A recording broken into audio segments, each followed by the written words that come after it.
Hello again, YouTubers! On with SpongeBob 101 back here again with our 4th anniversary celebrations, part number 6. So if you haven't checked out our previous 5 videos, from November 19th to November 23rd, you guys can check out the playlist. I have the link in the description box below. As well as if you haven't watched our previous video, click the annotation on the top left hand corner of the screen to get to that video. And if you're watching this after November 24th, then you can click the annotation on the top right hand corner of the screen to get to part 7, which is supposed to go live on November 25th, alright?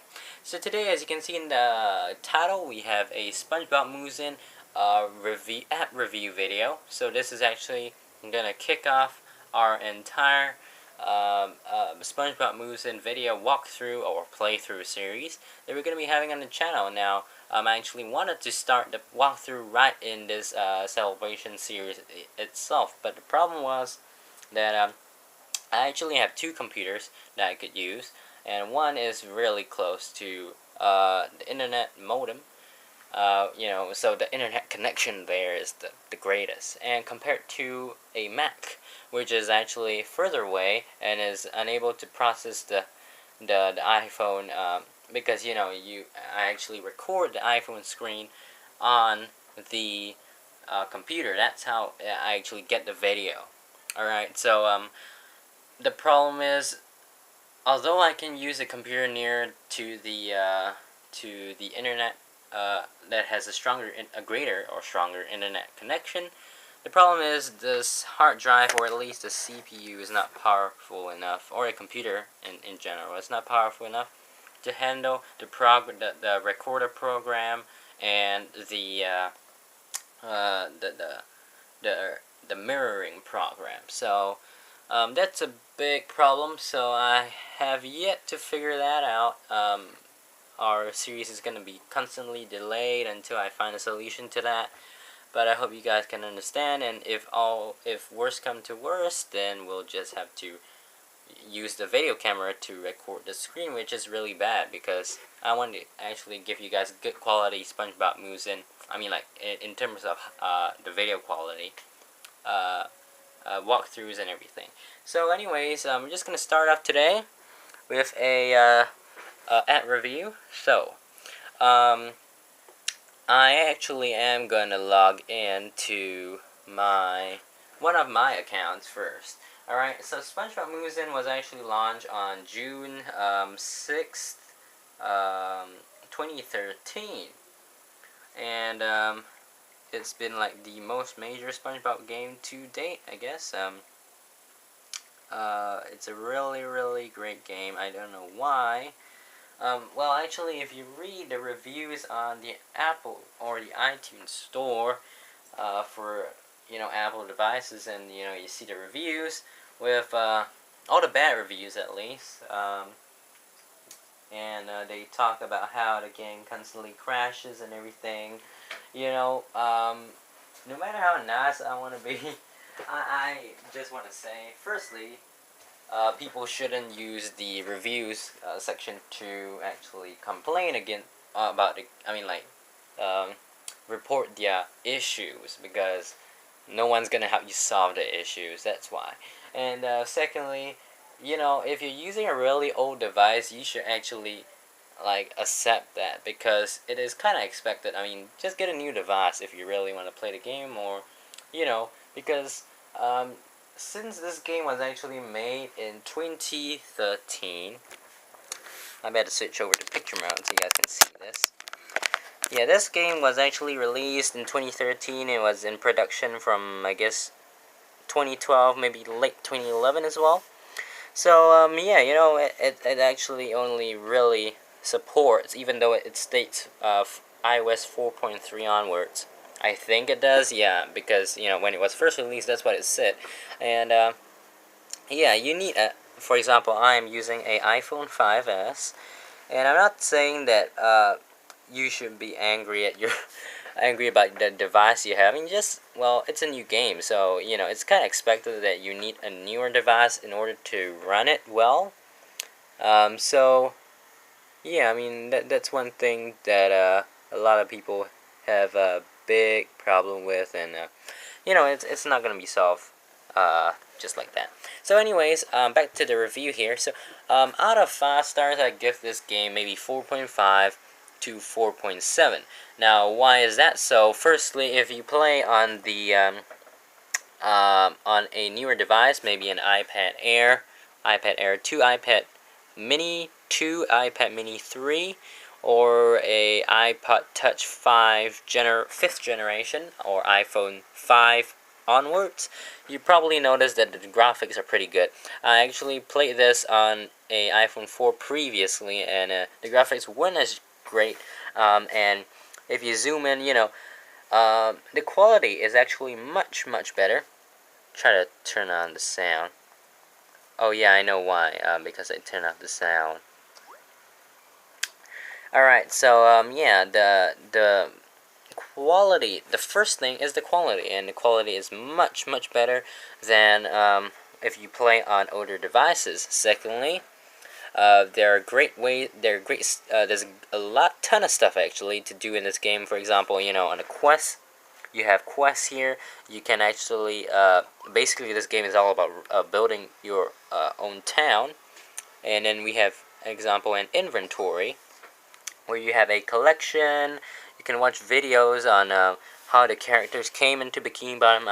This account particularly has a glitch on it, so I'm gonna report that, not on the iTunes page, of course, to appsupport.nick.com.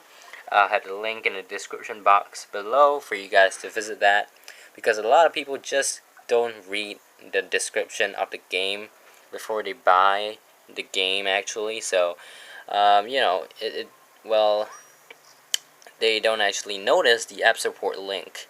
So anyways, we have a store here, and basically what you can do is get the characters like Patrick. It was actually only available at level 28 previously, but after a ton of complaints, Nickelodeon finally gave in, and they put it at level 7 or 8, I think. Yeah. That was part of the Halloween update. So now this one actually is just houses or buildings that you get rent from, but they don't include characters. And for example, you can even play in offline mode. Again, where I'm recording this is actually not very close to the internet modem. So, well, anyways, there are also trees, shops. You can unlock new shops at different levels. On this account, I'm still at level 12.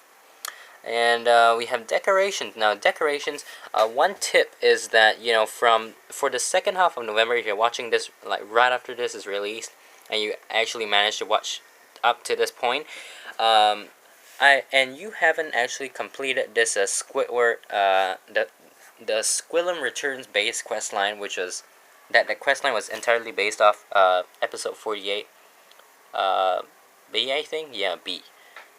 Yeah, episode 48B, the Squilum Returns. So basically, only while you have the quest line still ongoing, will you be able to actually purchase these items, these 3 items.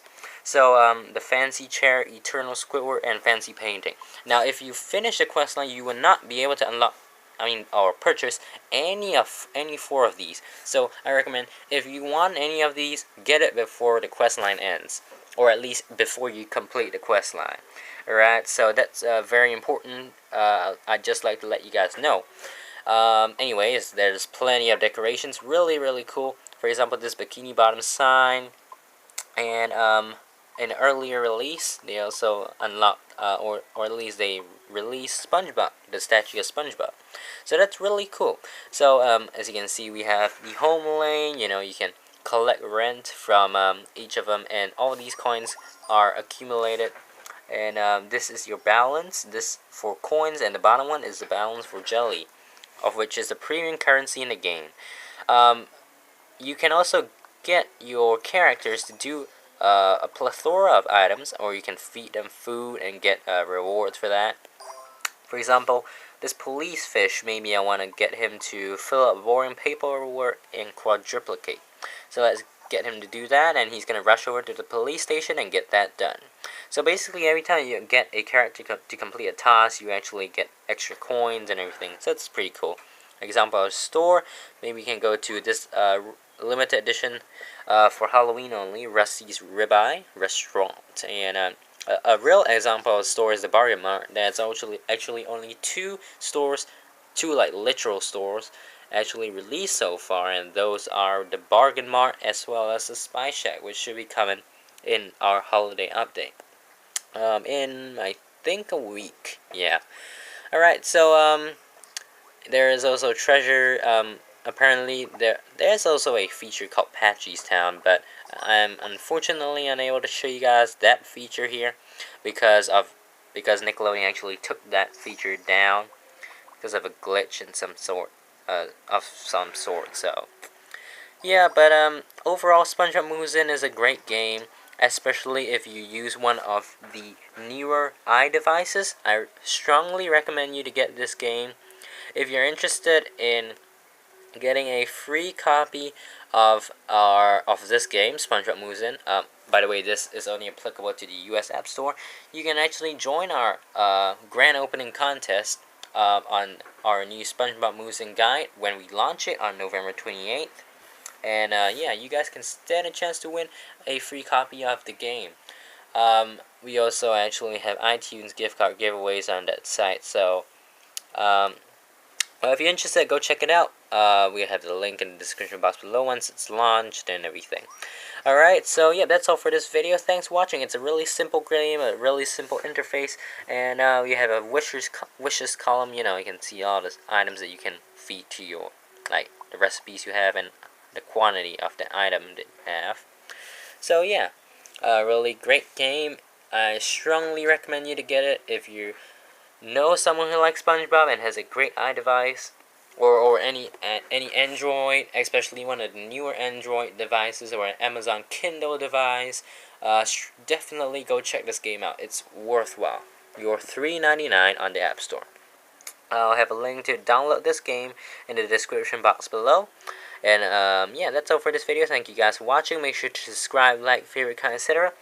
I really apologize for not being able to give you guys the full screen recorded video quality and everything, but yeah, hopefully we get that solved, and our first episode of our playthrough will be just in that format. So anyways, that's all for this video. Make sure to keep it right here in Ultimate SpongeBob 101. Make sure to stay tuned for tomorrow's video as well. So, well, that's all for this video. Subscribe if you haven't, like, favorite, comment, etc. And I'll see you guys next time. Bye.